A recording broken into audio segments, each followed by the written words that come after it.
If you're a beginner bassist, or even if you've been playing bass for a long time, it's likely that at some point you have gone on to the computer, pulled up Ultimate Guitar, typed in the name of the song that your band is trying to learn, or that you're trying to learn for your lesson, or just the song you want to learn, and you looked up the tabs or the sheet music for it, and you've learned exactly how it goes in the recording. That's all fine and well. There's a lot you can learn from learning the recordings, what the studio bass player did. There's always a lot of good information you can glean from learning the recorded bass lines. But there is going to come a time where you kind of get sick of playing just exactly how the song goes, and you want to put your own flavor into it, you know? At first, the idea of sort of improvising or coming up with your own bass lines can seem very daunting. So today, I'm going to give you 4 crucial things to know that will put you on the path to writing professional, epic, amazing bass lines and get you on the right track for improv. Let's do it.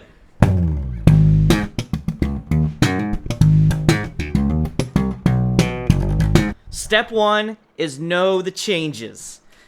The chord changes. It's simple. You can either follow along on a sheet or try to memorize forms. I highly recommend just working on memorizing forms of songs. I have 3 examples. They're just all 4-measure patterns in all of these songs. But, you know, there's a lot of music out there that doesn't just do the same thing over and over. And if you can start memorizing each individual chord progression that happens and how they sort of work together, over time, you start to learn the patterns, start to see how things piece together. All that to say is, first song is going to be Can't You See by the Marshall Tucker Band. Real simple song, starts on a D major for 4 beats, goes to C major for 4 beats, G for 4 beats, and then back to D for 4 beats. That D, C, G, this is a ton of classic rock songs. Sweet Home Alabama. All just like major chords or dominant 7 chords. Super simple. We'll get into the meat and potatoes in the next step, but the first step is just being able to not get lost there. For, you know, if you're a beginner and you're new to this kind of feeling things out and not just playing how they go, really keep track of your counts. D, 2, 3, 4. C, 2, 3, 4. G, 2, 3, 4. D, 2, 3, back to D. D. Do it with the little backing track I made. C. G. D. D, 2, 3, 4. C. G. Back to D. The next song we have is Get Lucky by Daft Punk. This one has minor chord, major chord, minor chord, B, D major, F sharp minor, E major, but they're all 1 measure. B, D, F sharp, E, B, 2, 3, 4, D, 2, 3, 4, F sharp, E. We start with B minor, then we go to D, then we go to F sharp, which are all diatonic to B minor. But when we get to the E major, that is not diatonic to B minor. It's actually using B Dorian, which is like A major kind of. It's basically B minor with an extra sharp, A major, but our root is B. D major, F sharp minor, E major. So the E major, the third is the G sharp. That's what gives us our raised 6th for the B Dorian. But ordinarily in B minor, you'd have a G natural.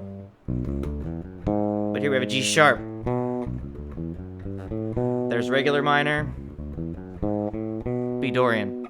The third one, the final one, the hardest one, is actually the little chorus or B section, whatever you want to call it, from the Victor Wooten Pretty Little Lady groove. So this one, C major 7, B flat 9, E minor, D minor, G7, C. 1, 2, 3, 4. 1, 2, 3, 4. 1, 2, 3, 4.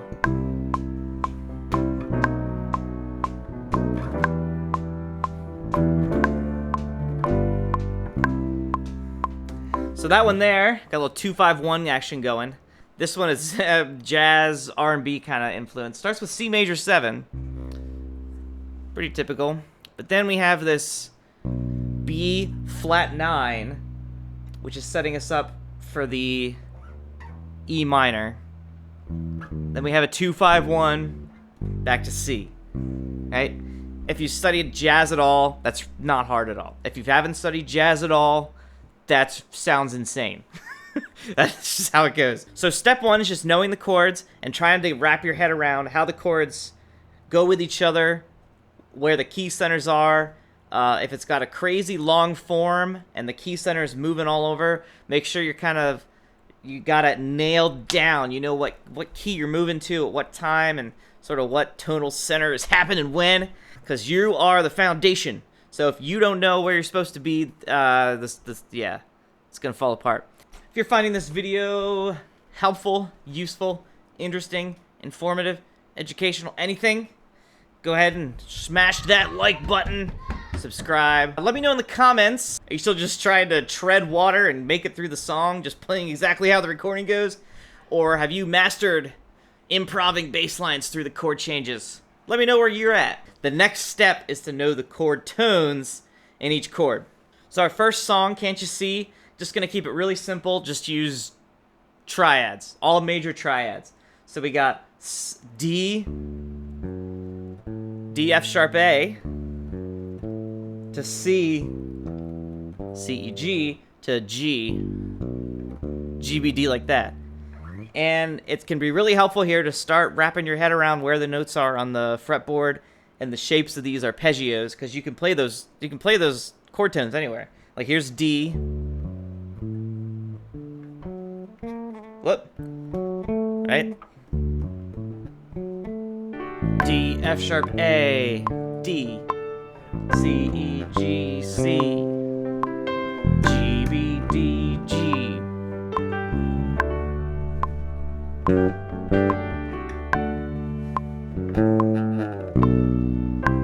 Getting ahead of myself, that was a chromatic approach tone. We'll get there. And this isn't supposed to be a de facto, here's how you play all these different chords. It's just to show you what you should be working on for each song you're trying to learn.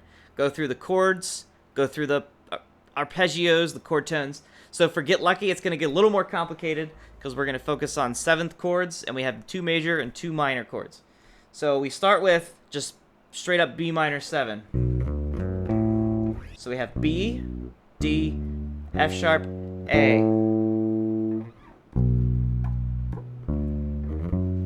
Can play it there too. Can play it here. Alright, all B minor 7. Next we have D major. Since we do have the C sharp in the key, you can get away with thinking about that major 7. That can help as a passing tone. So we have D, F sharp, A, C sharp. Whoop.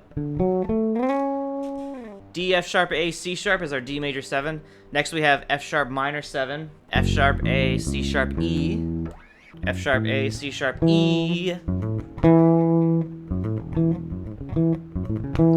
Next we have E7, which is E, G sharp, B, D.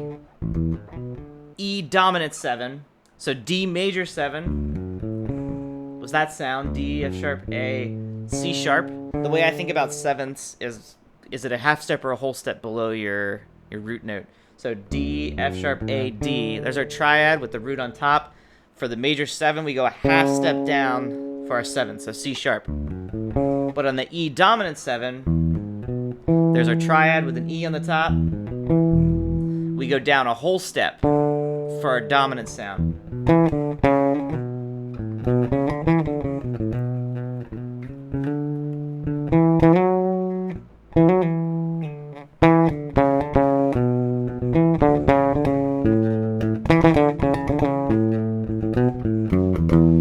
For the third one, Pretty Little Lady, I think I'm gonna kind of try to rapid fire because that one's a little more complicated than others. So it starts with C major 7, just like we just talked about with the D major 7. But then we have a D flat, or we have a B flat 9. So it's essentially a B dominant 7th chord, but it's got a C natural in it. And that'll come into play with the scales in a second. And then we just have E minor,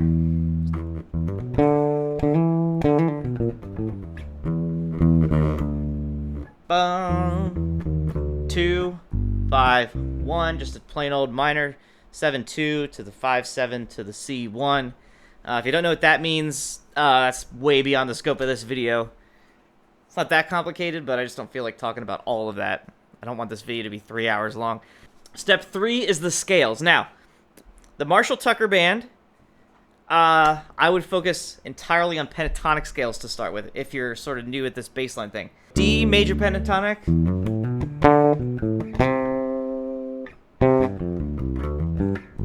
to C major pentatonic, to G major pentatonic.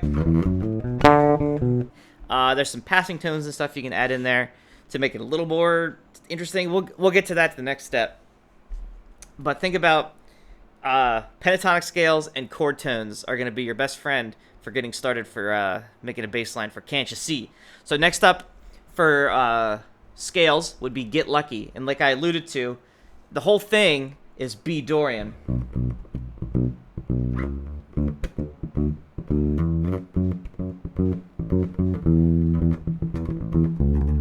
A good exercise is to play a B on the E string and just practice that Dorian scale right here.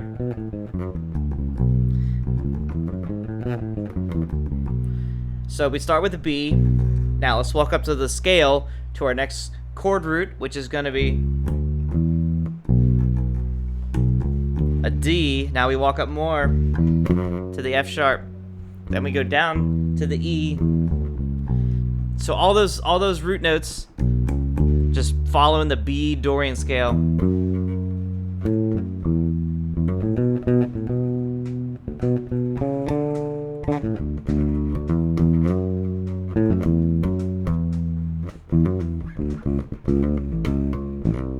So there's, of course, you can practice the Dorian scale in all the positions on the neck, so to learn where all the chord tones are all over the neck. And especially once you start getting these sounds in your ear and you get some of those scale patterns under your fingers, really the major scale is all you need for Dorian. Just slightly different major scale things. It all starts coming together, and you'll be amazed at just putting in like a diligent, like practicing scales, practicing arpeggios, and then working on, just playing along with chord changes. You'll be surprised at the things you'll start playing that'll start coming out of your instrument. Okay, so finally, scales for Pretty Little Lady Groove. We start with C major scale over the C chord. But then we have this B flat 9. And since we're resolving to an E minor, we're going to use my favorite scale, the Phrygian dominant. So we have B, then we go to C natural, flat 2 sound, to D sharp, major 3rd, E, F sharp, G natural, A, B.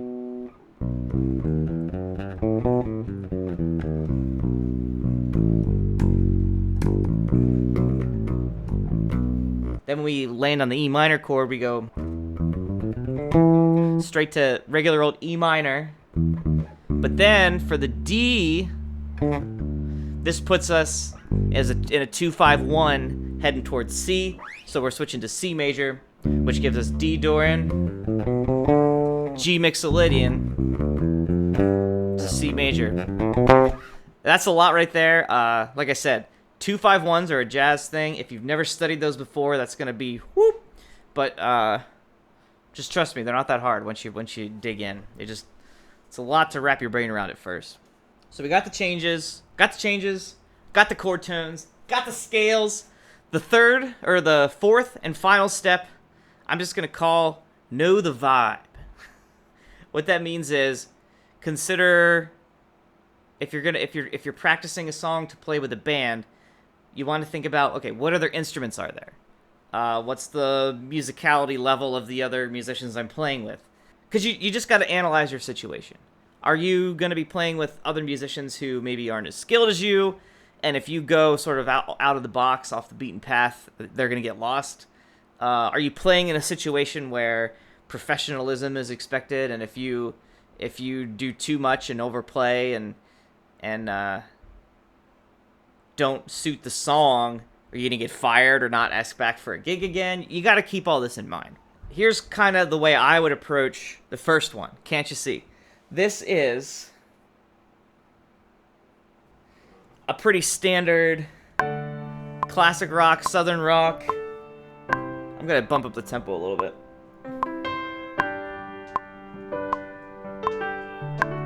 So bringing out all the major blues licks, right?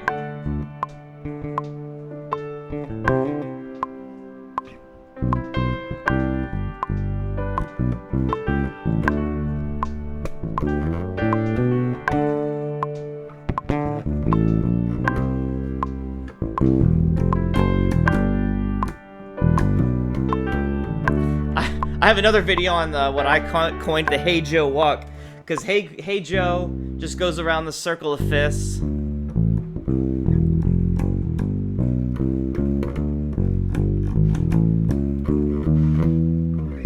So basically all I'm doing is starting on the chord, going down or up to the third of the chord, and then walking up by half steps to land on the next root. So in this case, we can do it, maybe like to do a pentatonic thing over the D.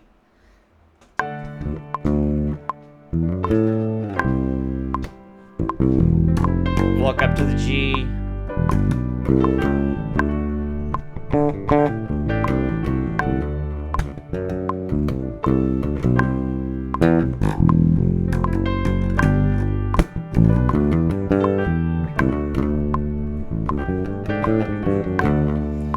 And there's a lot of nuance there with the timing and keeping track of your counts.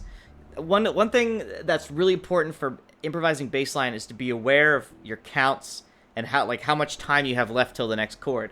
Like for instance, if I'm doing this, you want to think 1, 2, 3, and 4, and 1, and 4, and 1. Because if you don't start on that and of 3, you're not gonna end up where you want to be on that downbeat. Right? So it's kind of this kind of thinking ahead. It's also a lot of just listening and being familiar with the style you're trying to learn and sort of the rhythmic cues that go along with the music you're working on. Let's go to Get Lucky. It's going to depend on the band you're playing with, but likely your goal is to just be rhythmic and steady and just locked in with the drummer and the rhythm guitar.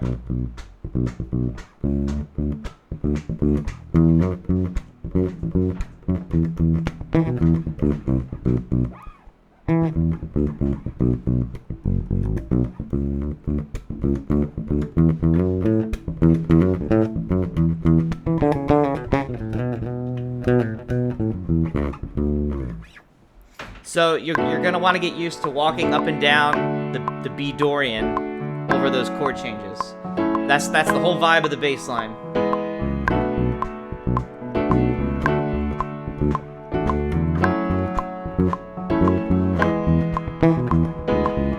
So, and with all these songs, if you're really new to playing the bass or trying to do this sort of thing, make sure you can play the bass line that is sort of in the recording. At least understand what they're doing, and try to pick up on some nuances. Try to pick up on some nuances in the recording, and then use that to inform the way you play the song. Because you don't want to go, unless the group you're playing with is intentionally trying to sort of stretch the song or put it in a different genre kind of thing.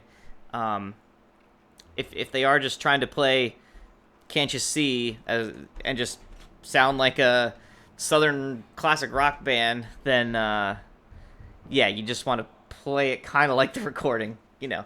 But you can add in some fills here and there and add in your own vibe, but you don't want to go too far outside of the box, or it's not going to fit, right? For Get Lucky, the same thing, you know. It's funk.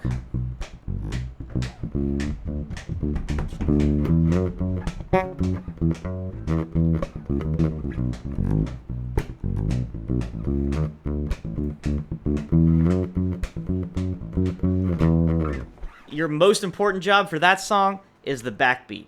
For the Marshall Tucker Band, it's kind of, you know, guiding the chord changes around, guiding the ear to the next chord. In Get Lucky, you're doing that too, but first and foremost, you're grooving, right? So 2 different vibes going on there. The third one is totally crazy song. If you're playing this in a cover band, kudos to you. But this chord progression is kind of a standard jazz fusion, R&B kind of vibe thing. So you can learn a lot here. The main goal again for this one, just like Get Lucky, is kind of keeping that groove, but also outlining the chord changes, not too unlike a walking bass line would do in like a jazz standard. So you kind of gotta walk that fine line between keeping it groovy and also getting the chord changes in. Victor Wooten actually keeps it pretty sparse.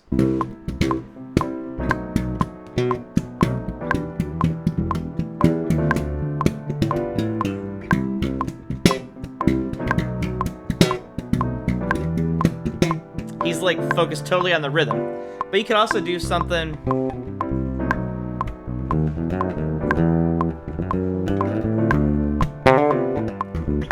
So in conclusion, know your chords, know your chord tones, know your scales, and know how to play to the music. Know the vibe. All 4 of these can be kind of lifelong journey kind of things.